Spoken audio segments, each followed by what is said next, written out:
सांग मैंने जय जगन्नाथ। तो आज मध्याह्न भोजन में कौन अच्छी देखु। आज तो गुरुवार तेणु डालमा ता सहित पनीर बा मटर पकई गोटे सब्जी ता सहित पोटल आलूर टमाट पकई भजा ता सहित अच्छी गरमा गरम भात। आपण मैंने भावुं कि एत भात क्या बढ़ाई तो आम 4 जन ए खाइबू। तो ये हूँ मो भौणी सी भी खाइब। ये हूँ मो धन। तू कौन खाइबू धन? कौन खाइबू? भात खाइबू? हाँ आउ कौन खाइबू?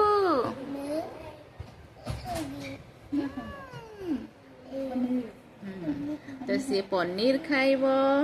तापरे मो पुओ भी अच्छी सी आसब खाइब। तो समस्ते झील भी मिसिक खाइब। तो समस्ते एमती आम मिसिकी ही गोटे थाली रे खाऊ।